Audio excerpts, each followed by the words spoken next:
Today, I am joined by a beautiful mama all the way across the ditch in Tennessee. Moriah, thank you so much for joining us and being brave enough to share your story about Noah. Welcome to the Stronger Side podcast.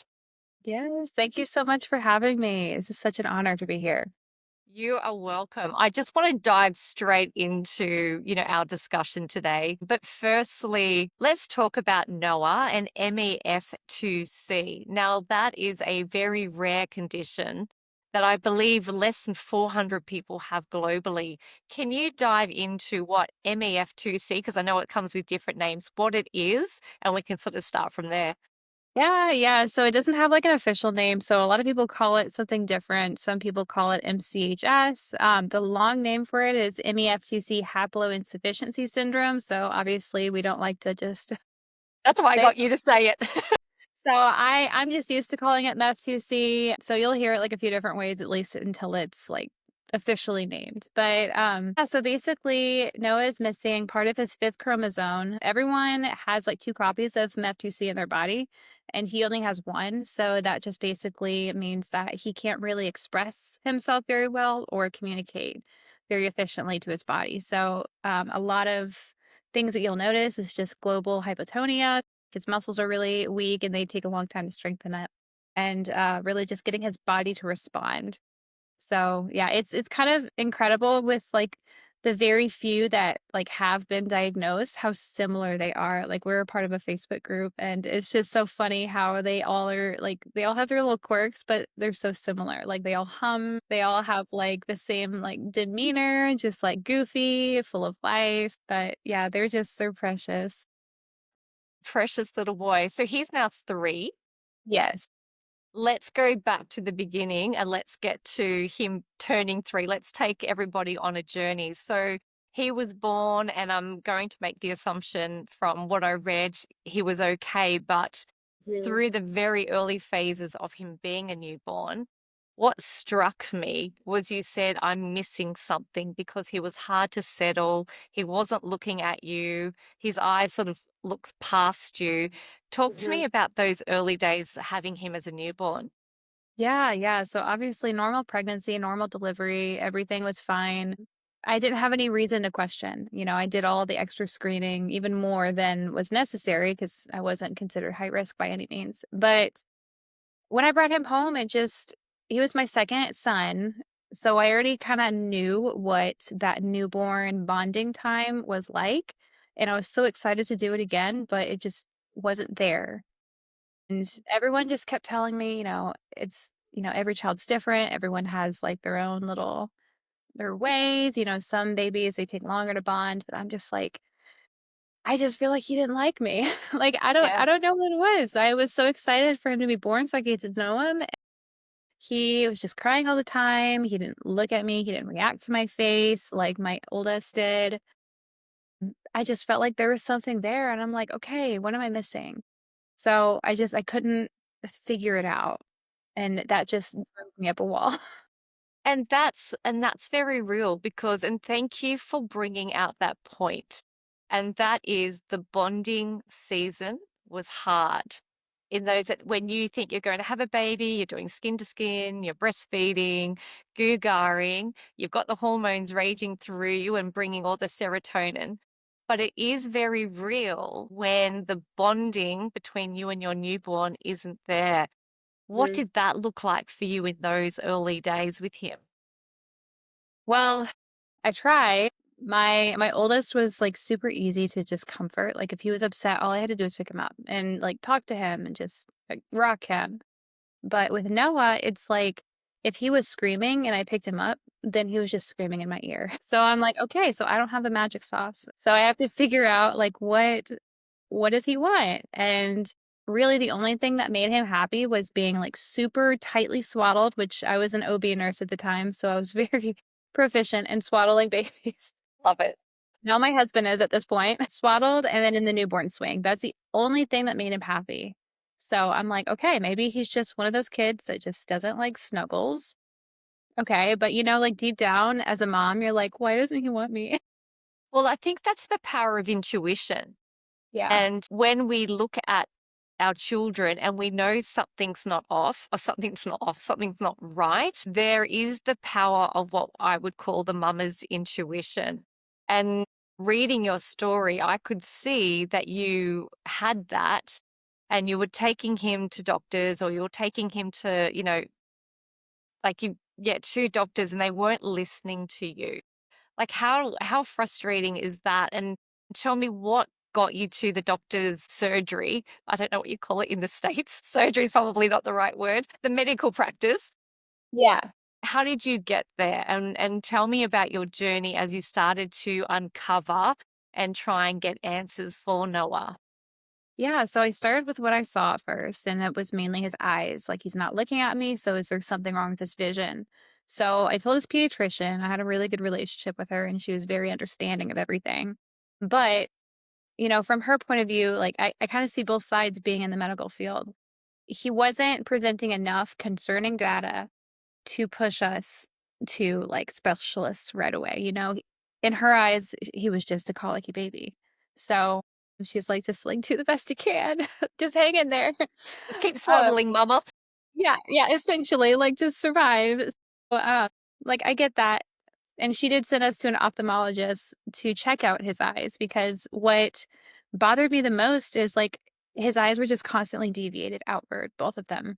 And it wasn't like specifically one eye, like a lazy eye, it was both of them. And it's almost like when you stare out in space, like that's kind of what he did. Whenever was thinking about something, his eyes just wandered. So I'm like, okay, like what am I missing here? So I went to the ophthalmologist and he basically said, well, it's just muscle. So strengthen it up with therapy And they and you're good. dismissed you.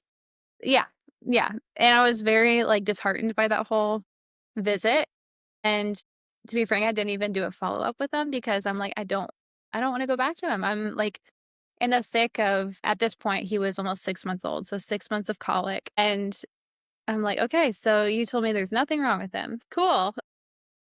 I don't believe you because I'm his No. mom and I know that there is something wrong with him. No, it's frustrating too because like I went back to my work and I worked with a lot of pediatricians in the hospital and they would just constantly tell me, "Don't compare your boys." And I'm just like, So nobody was listening to you. "No, no." And I'm just like, "Okay, maybe this is all in my head. Maybe I'm just like I'm a very intuitive person. Maybe I'm looking too much into this." So, I just keep going along trying to make him happy, but at that point, we were falling farther and farther behind in the milestones because the only way he was happy is being swaddled and confined in a swing. So I'm like, how are we gonna hit those milestones if he's not happy being out of the swing? So can I like stop that conversation there because there's going to be mothers listening to this who are in the middle of either diagnosing their child or they feel that something's not right and they're not being listened to.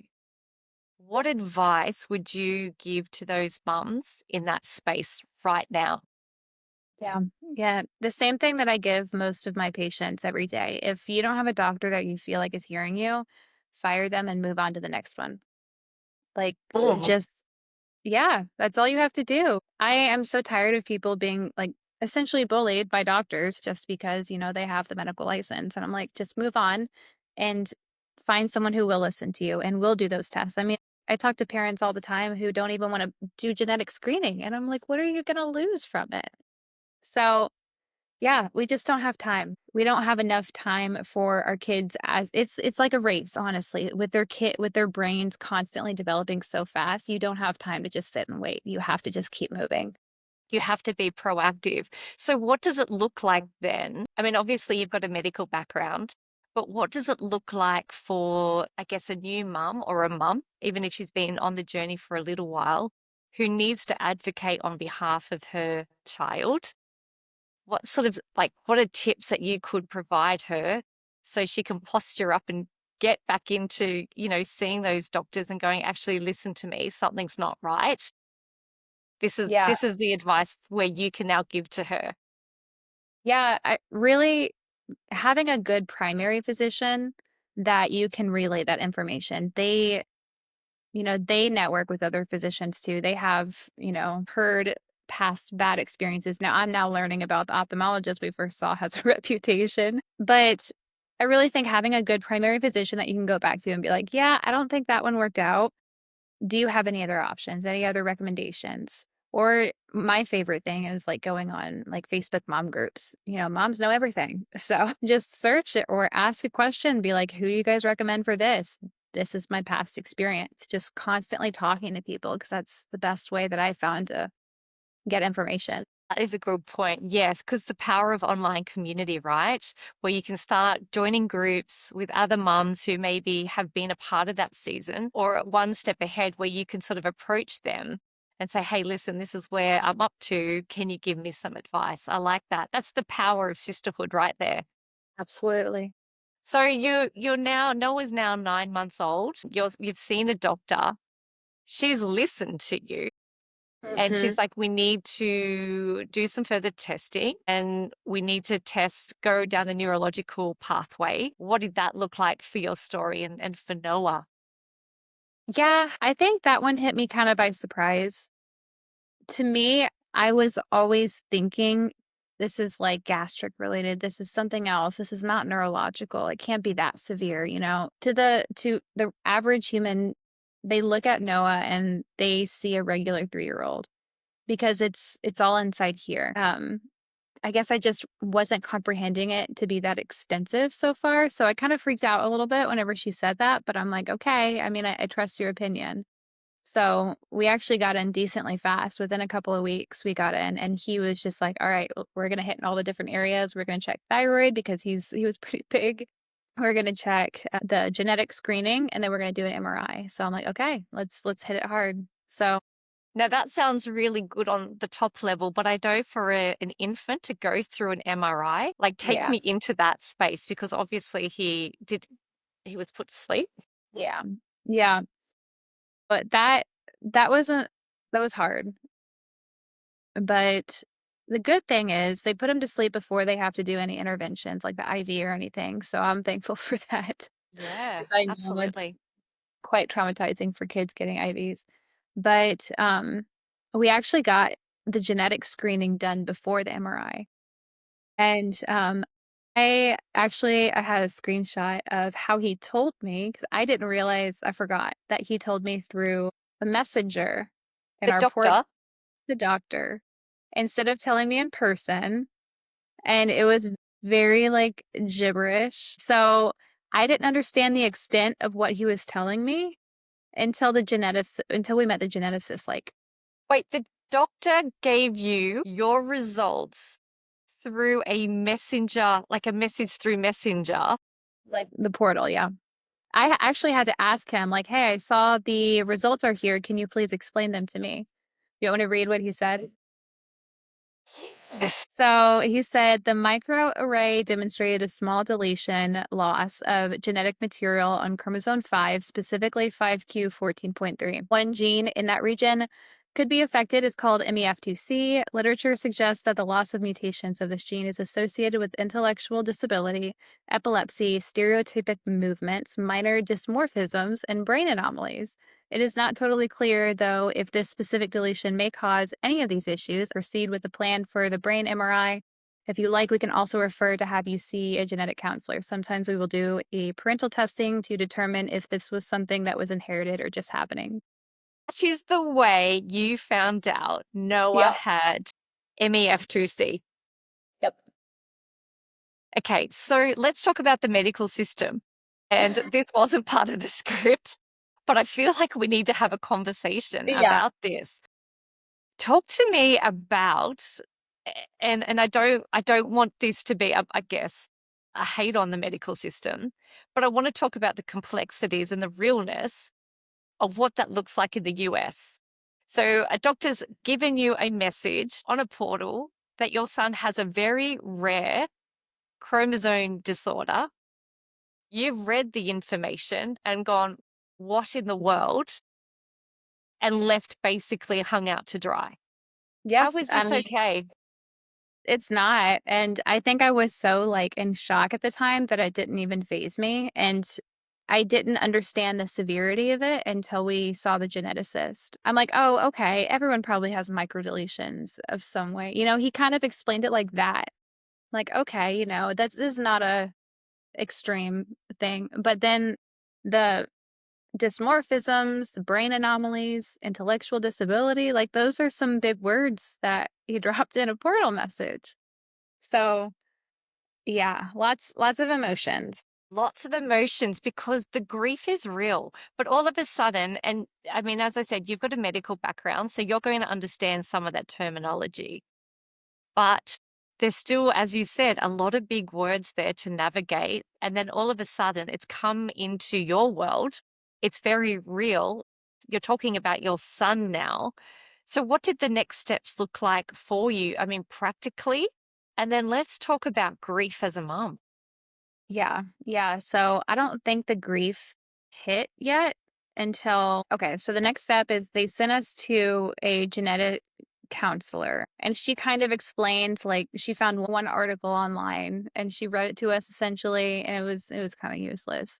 And then we met with the geneticist. I think it was probably like over 6 months later. I think the soonest we could get in was like the end of the year. And I think this was March of 23. So everything was fine. We were doing all of the early intervention systems, like with PT and OT and all of that. And then we saw the geneticist, and he basically said, don't ever expect him to like live on his own, to potentially talk, to hold a job. And then I literally felt like a train ran through me in that moment. Like I had to hold my breath before I could like walk out to the car to keep it together. Cause I'm like, wait, from one doctor just saying a portal message to this, there's like, this is so much more heavy than the other one kind of portrayed it to be. So that was kind of a shock. And that's probably whenever my grieving started. And I don't even know how long I grieved, but it was months of me just feeling super, super heavy. What did that season look like for you? If you can go back, and I think for me, grief comes at different times with different seasons. My son's about to go into adulthood and looking into, he's now 17, and just there's a grief there for me at the moment going, he's 17, but he's not at all.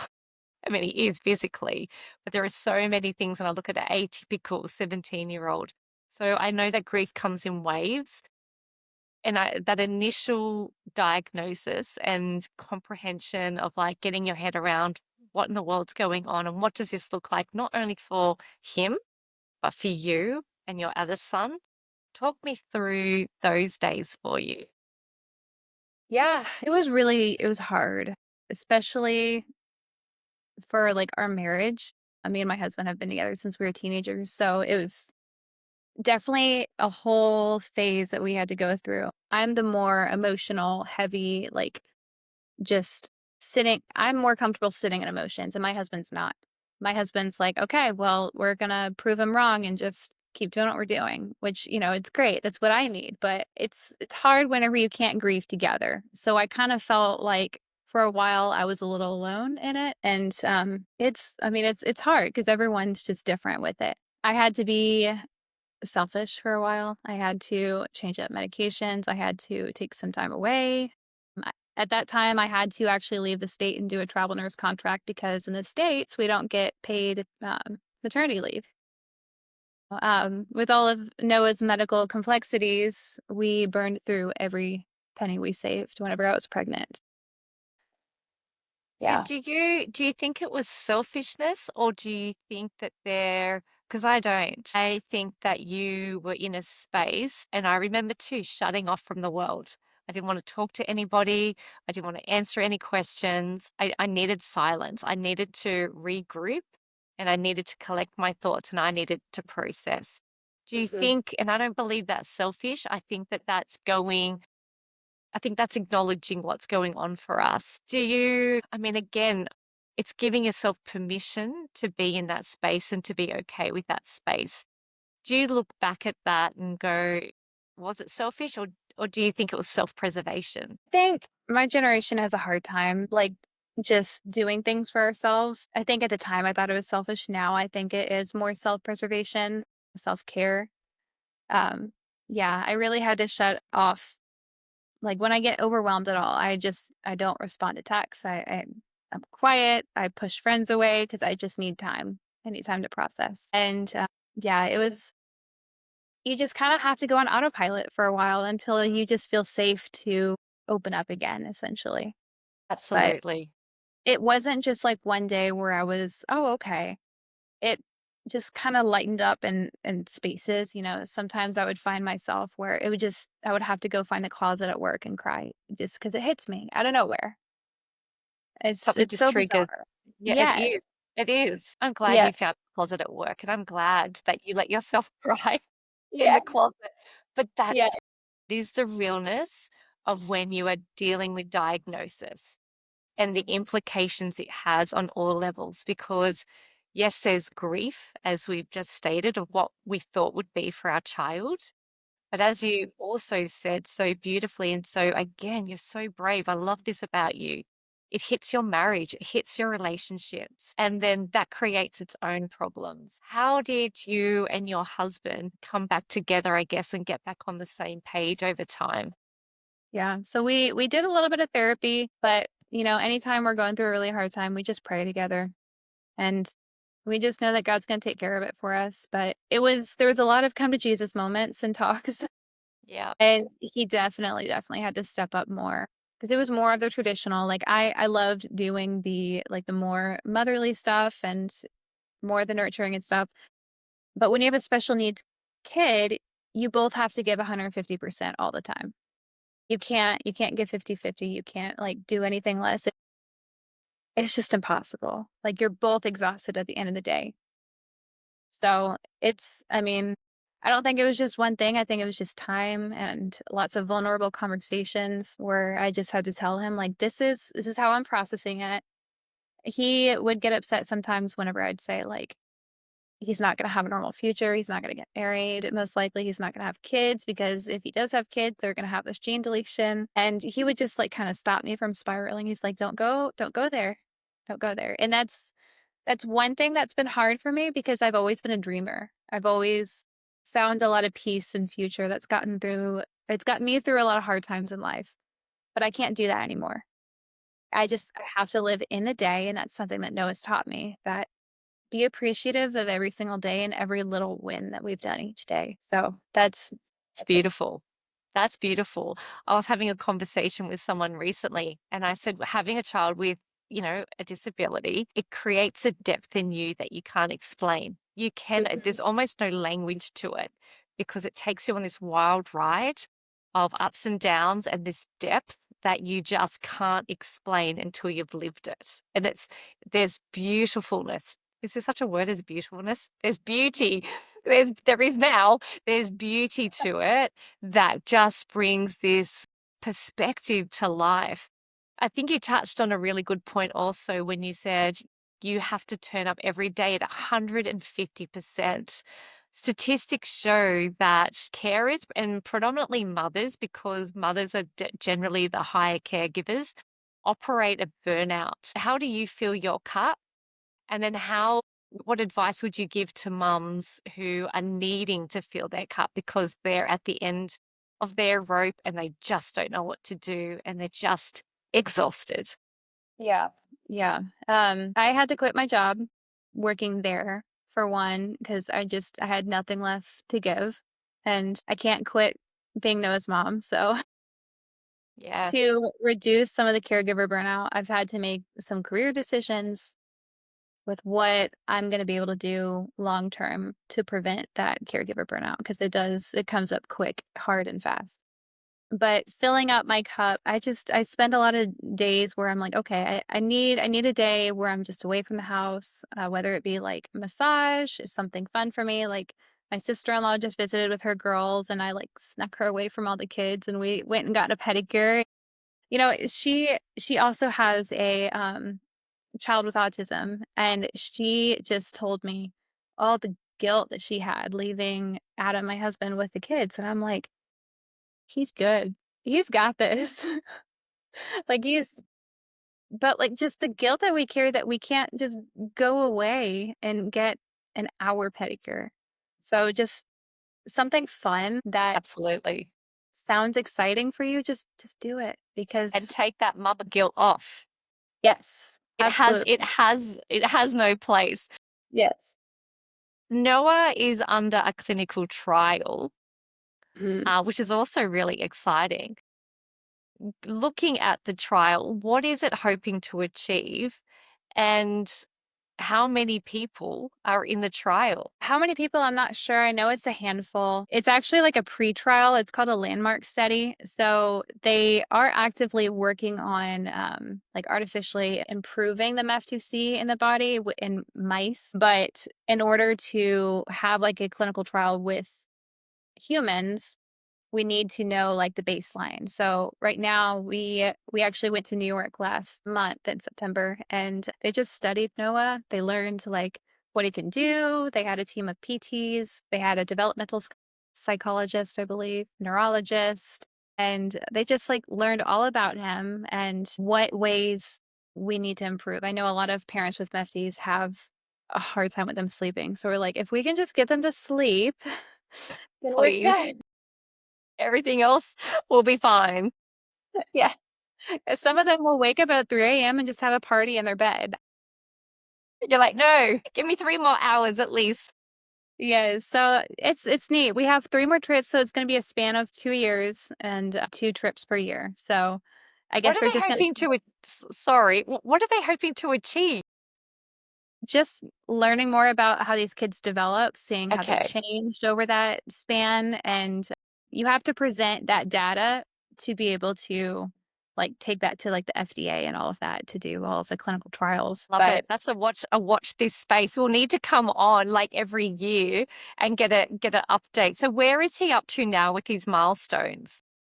so right now, actually, I took him outside today, and he was like walking all over the driveway with his little push walker. Like he was going to town with that thing. He can take some steps by himself, but he's got quite a personality, and he refuses to do a lot of things. So good. Yes, Chuck a dose of stubbornness in there. he's so stubborn. Like the minute they held him up in the C-section, I saw his bright red hair, and I'm like, oh boy. You're in trouble, mama. Yeah, he's met every expectation of a full blown redheaded boy. Just So so good. stubborn, but, yeah, yeah, so his physical therapy is, like, the most important right now because with kids, you need to develop, like, one system at a time, so he's been working a lot on this gross motor. So, I suspect that once he starts, like, consistently walking, all of these others are gonna click a little bit better, like eating, and we're still struggling on chewing and swallowing. He knows how to do both by himself, but not together. So that's one thing that it's like, how do you teach a person to eat? Yes. It's like something that you just think about. You're like, how do you do this? So he's made me think about a lot of things I've never thought about before. It's true because we went through the, like, feeding clinics with my son, and I would literally have to I can't believe I'm about to do this, but I would literally have to put food into my mouth with him, little bits, and then go, "Ah, nine, nine, nine, nine, Yeah. nine, nine, nine." That's how Yeah. I It's had to like, I was crazy. modeling. I see my husband doing it sometimes too. Oh, Like you hear looking this in your random eye, I'll noise. see him like lip his like that. And I'm like, what are you doing? You're telling me. Hey, what are some of the greatest highlights or the greatest lessons having Noah, like has taught you as a woman, not necessarily as a mom, but as a person? Yeah, yeah. Oh my gosh, he's taught me so much. With my oldest being so like atypical, everything went according to plan for the most part. We had some curveballs, but with Noah, nothing went a part of the plan. Nothing. So it definitely humbled me and it taught me that I'm not in control. I'm here for the ride. Only one being is in control and I just need to trust and just enjoy my days. So he's taught me to just like not anticipate, not look for the next big thing that's coming. Yeah, I mean, his laugh is amazing. We waited for a year for his laugh, and now, like, every single therapist that works with him is like, "Oh my gosh, his belly laugh is the best." It's those milestones, isn't it? I know. It's Yeah, so he it's so precious. Yeah, he lights up our world for sure. Like he can definitely make our heads hurt with his noise or his voice, but Love it. I love it. Thank you so much for the gift of your vulnerability. And thank absolutely. you for like stepping in and allowing us to, I guess, be introduced to Noah. I would love to have like follow-up interviews with you over the next course of, while he's under his trial, and we can get updates on beautiful Noah, and we can let the world know just how great he is and all the milestones he's achieving. Yes, that would be amazing. Well, we won't say goodbye now, Mariah. We'll just tell everybody to stay tuned. But in all seriousness, thank you for your time. And I'm very excited for the world to hear your story. Well, thank you so much for having me. Pleasure.